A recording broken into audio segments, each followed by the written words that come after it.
Good morning, Belle City Church. Happy Sunday to you. So glad that you're able to join us today on YouTube or Facebook and follow along in our sermon of Elijah and taking what God has given to us from His Word and applying it to our life. Hopefully, this is our last YouTube message, and the next couple weeks we'll be at Crawford Park and look forward to seeing you there. And so let's go ahead and jump into our study for today. We are in 1 Kings chapter 19, verses 1 through 8, and it continues on in our story of Elijah. Last week, we saw how Elijah, in obedience to God, was praying, and how God sent rain, and how Elijah, became the forerunner to King Ahab, and thinking about who are we forerunners for. And today we pick it up here, and it says this: Ahab told Jezebel all that Elijah had done, and how he had killed all the prophets with the sword. So Ahab now has returned home and is telling his wife Jezebel about what has transpired here in the hours and days before his return home. And then tells her about Elijah and the prophets of Belle and the big showdown that they had, and how God sent fire and burned up the offering. And at the end of that, Elijah puts to death all of the prophets of Baal. And in verse 2 it says, Jezebel sent a message to Elijah saying, "So may the gods do to me more also, if I do not make your life as the life of one of them by this time tomorrow." So Jezebel sends a message to Elijah that basically is saying, I'm coming for you. I'm coming after you. You took the lives of the prophets of Baal, and I am going to take your life. A threat against his life. And the fear that must have stricken Elijah in that moment. We don't live in those types of times where people put bounties on our heads, where people are threatening our lives day and night. And Elijah had his life threatened, and fear came upon him. And how did he respond? In verse 3 says, "And he was afraid, and he rose and ran for his life, and came to Beersheba, which belongs to Judah, and left his servant there." So the threat comes from Jezebel against Elijah, and he's afraid, and he runs. He runs from where he is in Jezreel to Beersheba, and it says that belongs to Judah. So what he did is he runs out of the region, out of the country of which Ahab and Jezebel rule over, and he finds a protection in a different country, away from the power and authority and rule of Ahab and Jezebel. And so he's removed himself from that situation. He runs. He's afraid.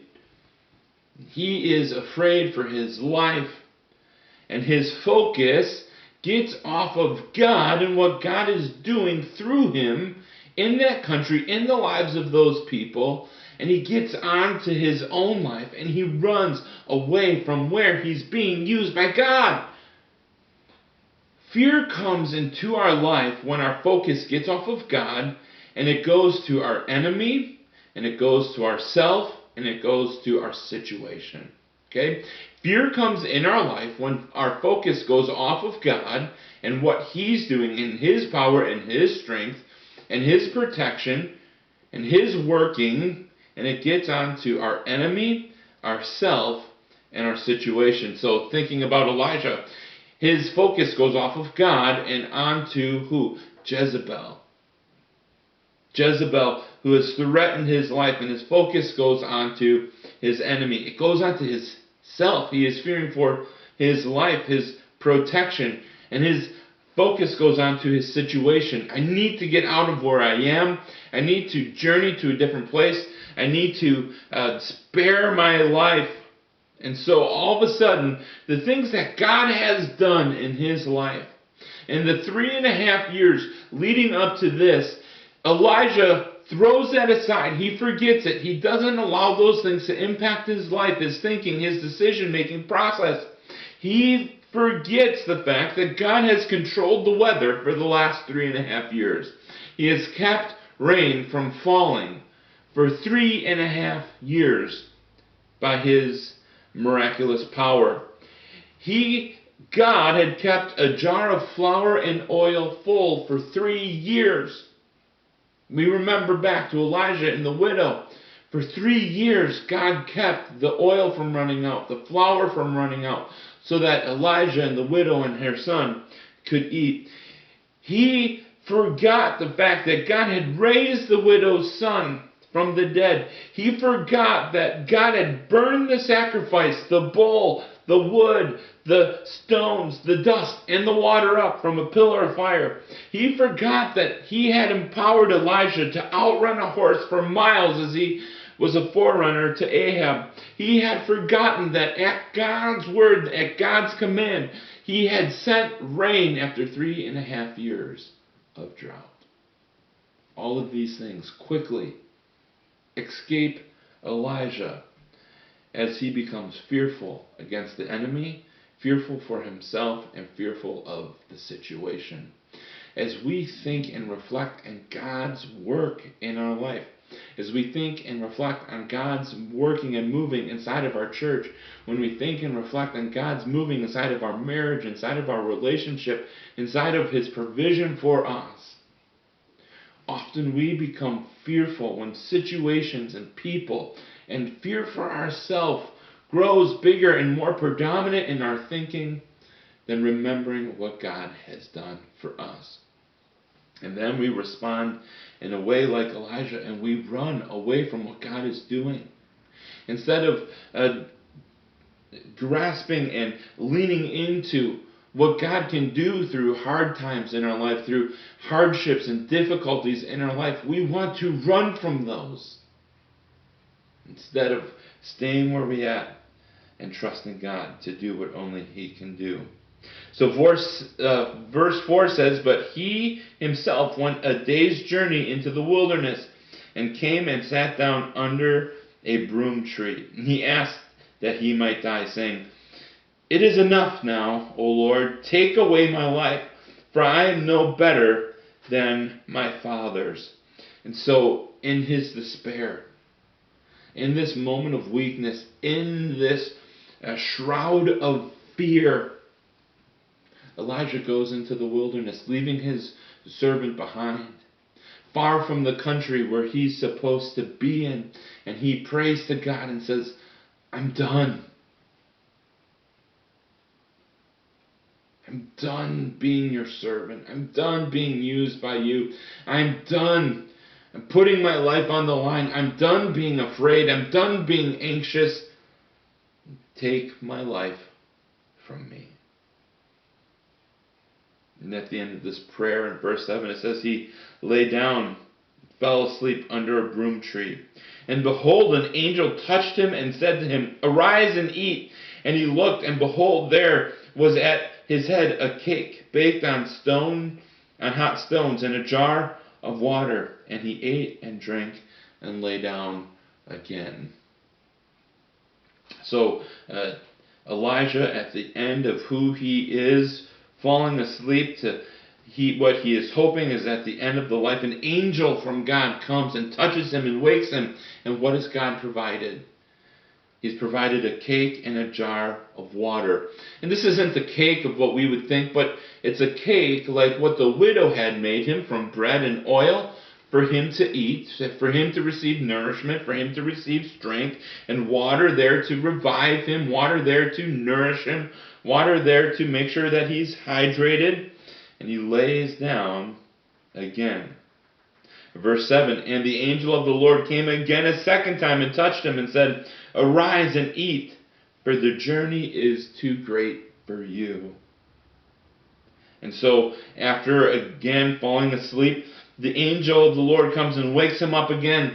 And again, a cake is provided with water and says, "Arise and eat, for the journey is too great for you."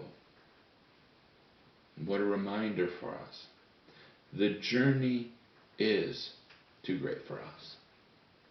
I think that's what we're seeing all around us right now, is that the situations in our life, the situations in our culture, the situations inside of our relationships, they are too great for us. And guess what? That's okay. Because as believers and followers of God, we don't have to be smart enough. We don't have to be wise enough. We don't have to be discerning enough on our own. Elijah couldn't go forward on his own anymore. He had come to the end of himself. And what we need to realize every day is that every day we need to come to the end of ourselves and put our faith and our hope and trust in God.